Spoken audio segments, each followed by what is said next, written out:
La série En gambadant dans le sous-bois, un sympathique reportage sur le caribou de qu'est-ce qui se passe là de Longava, communément appelé Proto-Nito Citatilonimen Titato Mituli Sacitale ou de son nom latin Gérard. Gérard. Non, c'est pas Gérard là. Non, non, la petite bestiole que l'on voit ici, non, on ne la voit plus là, maintenant elle broute, elle est là, qu'elle broute de l'herbe, et là, elle se dirige vers un autre talus, non, plutôt elle se gratte. Attention, n'ajustez pas votre appareil. On s'empare des ondes. On arrive.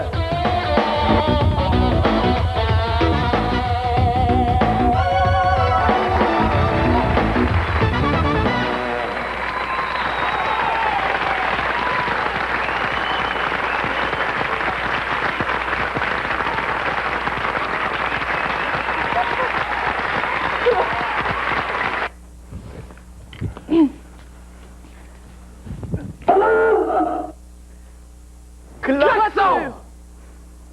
Alors aujourd'hui, c'est une émission très spéciale. Je m'excuse, Christian. Eh bien, depuis que je suis des cours de théâtre par correspondance, eh bien, je sais comment commencer l'émission. Laissez-moi vous expliquer. Exemple. Aujourd'hui, nous avons quelque chose de très intéressant à vous présenter.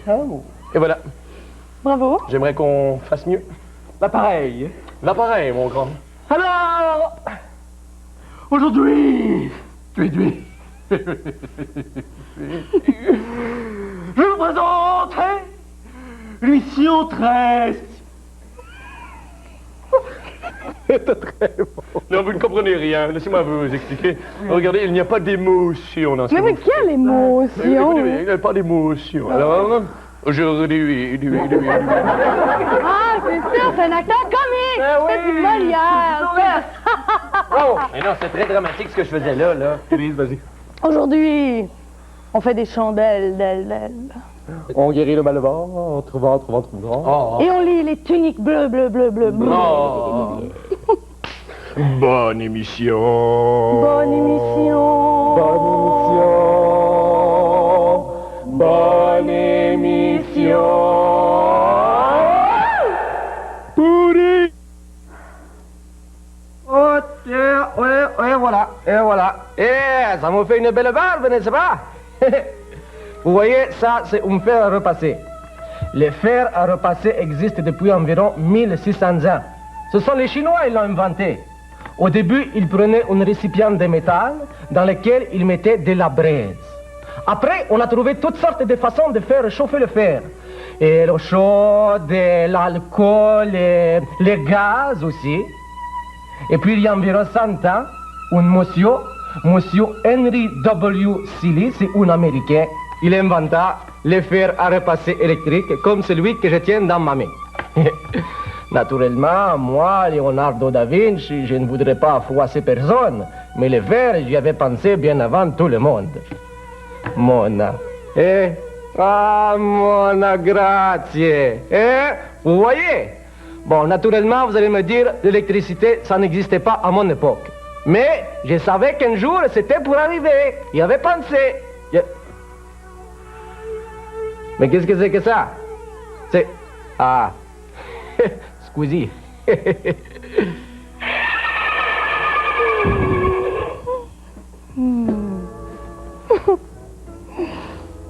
Coucou.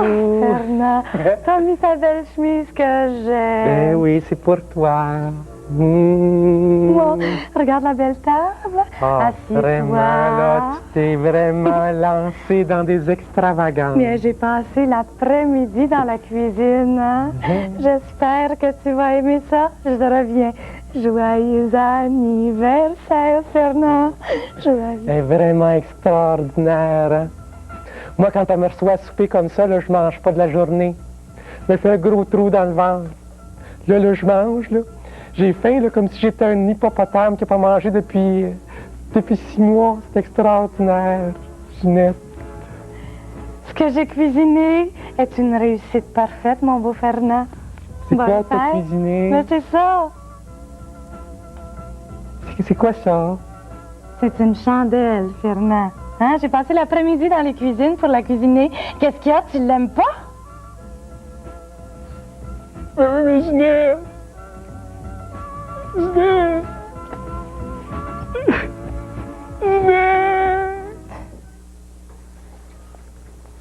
Ah, bon matin. Moi, c'est Guy. Oui. Ça serait pour savoir si ça vous plairait de venir m'aider à faire des chandelles cet après-midi. Oui? Oui, vous aimeriez ça? Bon, ben parfait, je vous attends.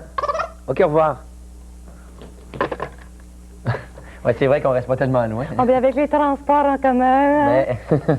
Alors, il faut que je vous dise tout de suite que c'est ma tante Ginette qui m'a aidé à faire des chandelles et qui m'a montré comment les faire. Oui. Alors, on va les faire ensemble, on va commencer tout de suite. Oui. Alors, si je me souviens bien, ça nous prend un contenant comme ça, pas trop gros. C'est ça. Et flexible. Oui. Comme ça. Ça, on avait dit que c'était pour... Le démouler à la fin. C'est ça, pour que ça soit plus facile à démouler. C'est ça. Parfait. Alors, flexible comme ceci. Ça nous prend de la ficelle, comme ceci. Ça peut être n'importe quelle petite corde Ah, hein, oui? qu'on a à la maison. Ah, oui, c'est vrai, comme des lacets de chaussures. Ça peut être un lacet, oui. Ah oui, parfait. T'as des bonnes idées, toi. Merci beaucoup, ma tante. Alors, comme ceci, une ficelle. Ça nous prend ça, c'est pour faire la mèche de la chandelle. Ça nous prend aussi de la paraffine, qu'on peut acheter... ça, on a... Ça, on peut acheter ça dans tous les supermarchés. Ah oui, c'est hein? vrai? Ça sert à sceller les conserves. Et ça coûte presque rien. Parfait. Alors, on peut avoir ça, de la paraffine. Et finalement, ah oui, vous m'aviez dit ça, d'avoir des crayons de cire. Ça, c'est pour faire de la couleur. Pour colorer. C'est ça, pour faire des chandelles, par exemple, bicolores ou Tricolore. 3 couleurs. Ou, parfait. Alors, est-ce qu'on commence? On commence. Alors, là, c'est bien ça. Là, il faut comme stabiliser la ficelle dans Oui, le fond. C'est ça, avec du la moule. paraffine. Avec de la paraffine. Il faut faire très attention à la paraffine. C'est très dangereux. C'est très chaud. C'est ça, c'est que c'est chaud. Alors, on peut faire ça avec des adultes. Parfait. Voilà. Alors, là, on a stabilisé la mèche dans le fond du moule. Parfait. Ah, on doit dire, vous m'aviez dit ça aussi, on doit faire fondre la paraffine dans un bain-marie. C'est ça. Un bain-marie, ça, c'est une casserole avec de l'eau chaude et on met une autre casserole avec de la paraffine par-dessus. C'est ça. Sinon, ça va coller dans le fond, ça va brûler. Hein? Ah, parfait. Alors, maintenant, quand notre mèche est stabilisée, on prend un crayon comme ceci et on le noue. C'est ça, vous m'aviez dit, ma tante, hein? Oui, on fait un le petit noue comme nœud. ça. Et ensuite de ça, quand la ficelle est très droite, là, on peut mettre de la paraffine dans le moule. Est-ce que Bon. vous voulez m'aider? Oui. Enlève tes mains, par C'est exemple. dangereux, hein? Bien oui, c'est un peu dangereux. Bon, c'est très chaud, ça. On y va doucement. On va doucement. Parfait. On en a assez, je vais en faire une bicolore. Ah bon, tu en mets Parfait. juste la moitié. C'est ça. Alors, quand... Et voilà. Alors, c'est facile jusque-là. Là, quand la cire est prise en paquet ou est figée, alors là, on peut changer la couleur de notre cire. Très bonne idée. Là, elle est bleue, notre cire. Est-ce qu'on met... Ah, on pourrait peut-être mettre un crayon de cire rouge, ça pourrait faire une couleur mauve. Très important d'enlever le papier, Oui. hein? Alors là, je vais mettre ça comme ceci. Et on le fait fondre. Et on le fait fondre. Parfait.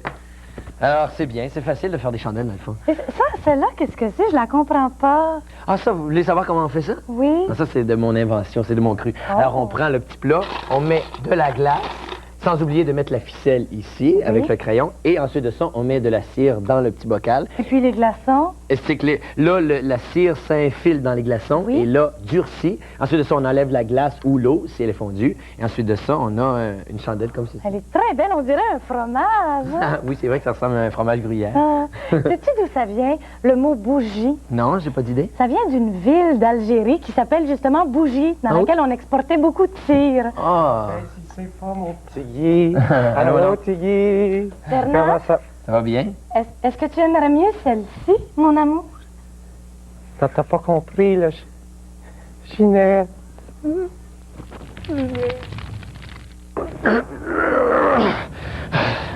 C'est Mme Chagnon qui m'a demandé de lui descendre ses poubelles. Elle m'a dit que ça lui ferait sauver du temps. Sauver du temps? C'est complètement déconnecté de dire ça.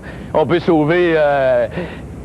Mettons, exemple, le gros Dubé qui est en train de se noyer, là, mais sauver du temps, ça se dit pas. Écoutez-moi bien, vous autres. Perdez pas votre temps à essayer de sauver du temps. Le temps, ça peut pas être en danger. La prochaine fois que vous serez pressé, essayez plutôt de gagner du temps ou d'économiser du temps. C'est pas plus long.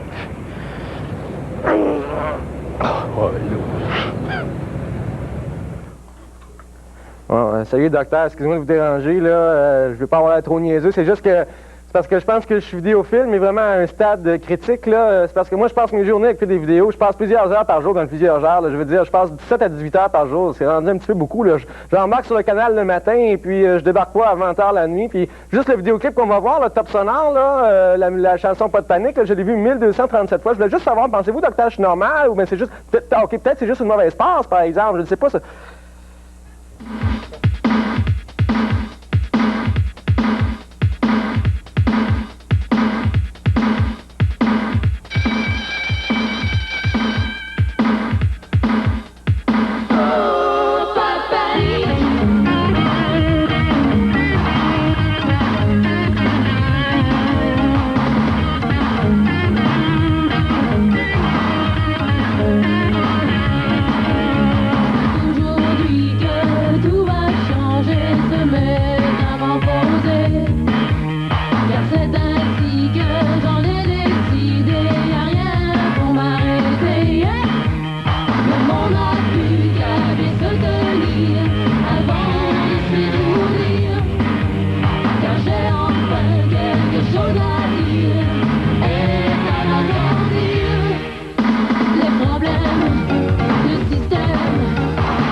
Fakir Mohamed Chavaravich.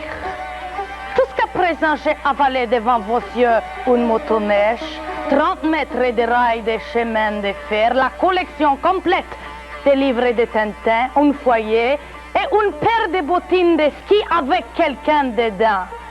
Maintenant, j'ai fait avaler sous vos yeux ces bols remplis de 300 clous rouillés.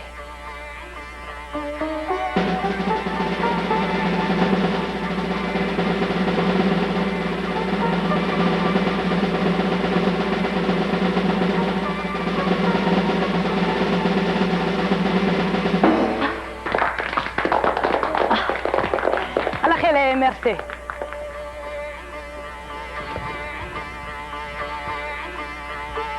Olé. Oh. Oh.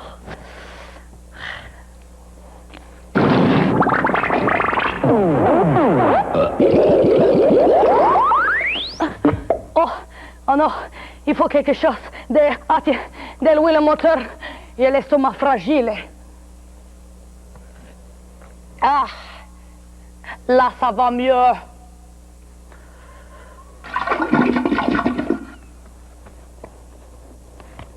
Qu'est-ce que t'as, Guy? Oh, j'ai mal au ventre. T'as mal au ventre, tu trouves ça drôle? C'est pas drôle. C'est quoi ça te fait, là? Qu'est-ce que ça te fait? C'est-tu comme des ballonnements, des flatulences, comme des gonflements, des brûlements d'estomac? C'est ça? Tout en même temps? Tout pareil. Guy est vraiment mal pris, hein? Oh. C'est souvent comme ça quand on a mal au ventre, d'ailleurs. Les symptômes se mélangent ensemble et se confondent. Des ballonnements, des brûlements d'estomac, des flatulences. Les flatulences, c'est un peu comme quand on a l'impression qu'on se pète par en dedans. C'est comme ça fait dans le ventre. Ça, c'est vraiment pas agréable. Une des choses à faire quand on a mal au ventre, d'abord, c'est de se déplier. Parce que quand on est plié, Guy, là, on comprime tout notre estomac. OK? Alors, déplie-toi, là. C'est pas facile, là. Ben oui, mais c'est pas facile. Oh. On dirait qu'il est à l'agonie. Il est bébé. Ben oui, Guy. Bon, tu vois, là, une fois qu'on est déplié, c'est parce que quand on comprime l'estomac, on empêche le travail de bien se faire. Parce que quand on a mal au ventre, notre corps est en train de nous dire quelque chose. Il est en train de nous dire qu'il y a besoin d'évacuer certaines choses. Hein. C'est comme ça, la nature. Il faut que ça sorte à un moment donné. Hein? Tu comprends ça? Tu prendrais quoi? Une aspirine. Non, les aspirines, c'est vraiment pas bon pour le mal de ventre, par contre. Parce que souvent, ça contribue à augmenter l'acidité gastrique et ça donne des maux de ventre. Oui. Je suis sûr qu'il fait semblant. Es-tu vraiment malade? J'ai mangé 4 pizzas un matin. T'as mangé 4 pizzas pour déjeuner? Bon, ce que je vais faire, je vais aller faire une tisane. Parce qu'une tisane, ça aussi, c'est quelque chose qui peut nous aider quand on a mal au ventre. Parce que les tisanes d'herbes comme l'estragon, le romarin, la menthe, la sauge, ça contribue à augmenter la production de salive dans la bouche. Et la salive, elle, contribue à augmenter la production des sucs gastriques, qui sont des liquides qu'on a dans l'estomac, qui, eux, favorisent la digestion. Oui. Parce que ça aide à dissoudre les aliments dans l'estomac. Oui, Alors, je vais te faire une tisane. J'ai mal au ventre. Mais je le sais, Guy, que tu as mal au ventre. Mais sais-tu qu'est-ce que tu devrais faire? D'abord, les choses à éviter pour pas avoir mal au ventre, là, c'est de pas manger de cochonneries. Justement, pas faire comme Guy, puis se lever le matin, puis manger 4 pizzas pour déjeuner. C'est 10 barres de chocolat. Puis 10 barres de chocolat, ça, c'est à proscrire totalement. OK? Une autre chose, c'est de bien mâcher les aliments. Ça, c'est important, ça aide la production de la salive. Une autre chose aussi, c'est de jamais sauter de repas. Parce que si on déjeune, supposons le matin à 8 heures, et qu'on mange seulement à 8 heures le soir, bon, ça fait 12 heures. Et là, pendant 12 heures, ton estomac, lui, est habitué parce qu'il finit la digestion du déjeuner, et après, tu le nourris pas avant le soir à 8 heures. Alors là, quand tu arrives à 8 heures, lui, il est tout mélangé, il pense que sa journée est finie. Puis là, tu y envoies, je sais pas, moi, 4 autres pizzas à 8 heures le soir. Bon, ça, c'est pas bon. Il y a aussi faire de l'exercice, mais de l'exercice pas après les repas, par exemple, parce que ça fait forcer l'estomac pour rien. Hey, Christian, j'ai plus mal au ventre. Comment ça Hey, fait? j'ai faim, là, j'ai faim. Hey, Élise! Quoi? Hey, il reste-tu de la pizza dans Guy. le frigo? Il y en a qui comprennent vraiment rien. 1000 millions de 1000 sabords. Ah non, non, non, non, non, ce n'est pas moi qui le dis, c'est le capitaine Haddock. Tintin au Tibet, page 17. Et dans beaucoup d'autres albums de Tintin. D'ailleurs, c'est un de ses jurons préférés. C'est tout naturel. Sabord, c'est une expression de marin. Ah oui, sabord, S-A-B-O-R-D. Ouverture carrée sur les vaisseaux de guerre et servant de passage à la bouche des canons. 1000 sabords pour 1000 bouches de canon. C'est tout un vaisseau. Mais 1000 millions de 1000, ça c'est 1 avec 12 zéros. C'est donc 1 billion. 1 billion de sabords. Ah non, non, ça fait beaucoup moins peur que 1000 millions de 1000 sabords. Ah! Sainte apostrophe. Qu'est-ce? Pourquoi tu fais ça de même? Ça pourrait parler, bon, OK.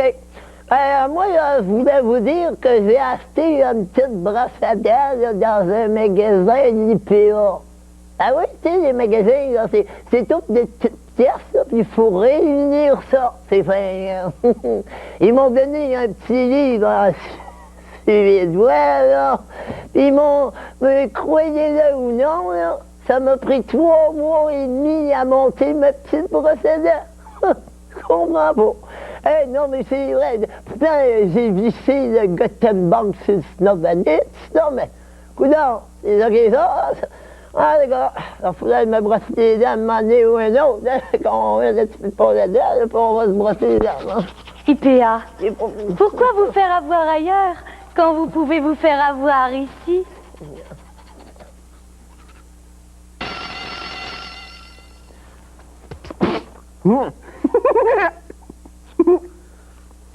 Hey! Hey! Alexandre! Alexandre!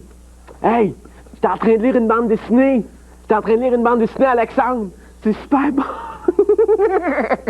Hey, le professeur t'a remarqué. Qu'est-ce qui te fait rire, Lucien Taillefer? Moi? Ben rien, j'étais en train de faire des mathématiques. Oui, oui. Ben oui, même je vais vous dire dans combien de temps le train A va foncer dans le train B. Ah parce oui? que le train A, il va à 60 km/h, le train B, il va à 200 km/h, puis là, ils vont se foncer dedans bientôt parce que le conducteur du train A, il essaye de parler au conducteur du train B, mais ils peuvent pas parce que le train B, là, le conducteur, il y a une banane dans l'oreille. Il y a une banane dans l'oreille. Lucien Taillefer, Oui. va donc expliquer au directeur ce que tu fais durant le cours. Hein? Oh non! Hey, Alexandre! J'espère que le directeur a une banane dans l'oreille! Quoi? Ouais, t'es bien drôle! Je veux vous parler d'une BD que vous connaissez peut-être déjà qui s'appelle Les Tuniques Bleues. Alors ça se passe aux États-Unis au temps de la guerre de sécession au siècle dernier. Donc, sur un fond historique, les deux héros, le caporal Blotch et le sergent Chesterfield, vivent plein d'aventures cocasses. Comme dans le 32e épisode, qui s'appelle Les Bleus en folie, on les retrouve dans un asile de fous, un asile d'aliénés qui abrite sous son toit des soldats qui ont été un peu ébranlés par la violence des combats à la guerre. Hey Lise! Oui, oui. Hey Lise! Tu sais, ça me fait penser, ceux qui sont dans l'asile psychiatrique, là, Oui. sont tellement drôles, là. Des fois, là, ils jouent à tag, puis là, des fois aussi, ils se prennent pour Abraham Lincoln.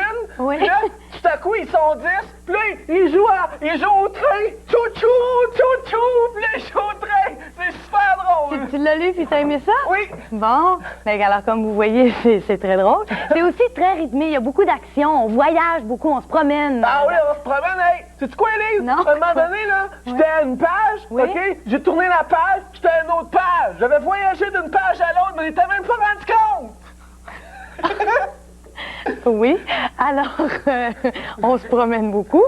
Aussi, on est tenu en haleine du début à la fin, on se demande ce qui va arriver. Ah oui, moi, j'ai retenu mon souffle de la première à la dernière page, j'ai failli Tu mourir! devais être rouge. Oui! en fait. Par contre, moi, j'aurais aimé être mieux située d'un point de vue historique. Si au début, il y avait eu une page explicative, disons, sur la guerre de sécession, ça m'aurait aidé à comprendre. Mais quand même, j'accorde 8 rires sur 10. Ah oui!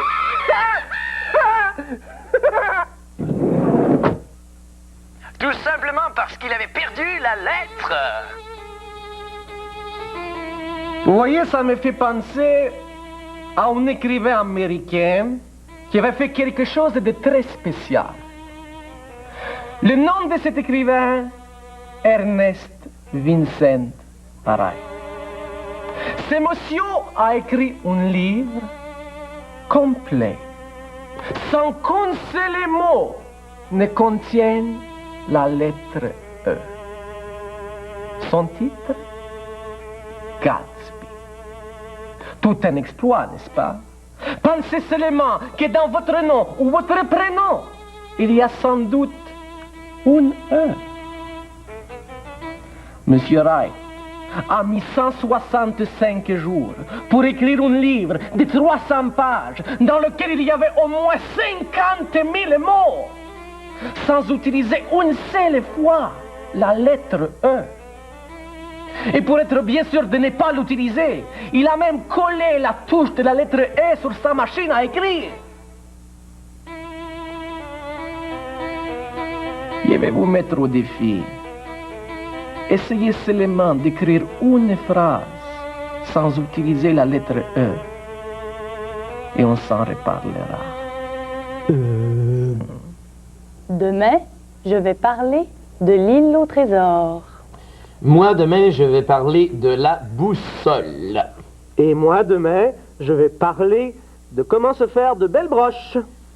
C'est fini. C'est fini. C'est fini.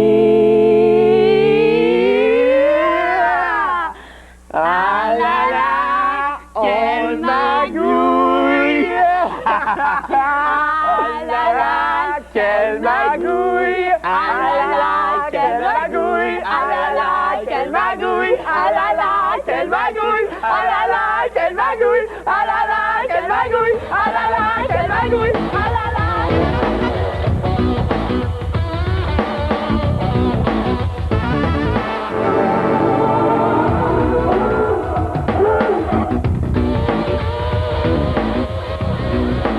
Dans un instant, ne manquez pas les Schtroumpfs.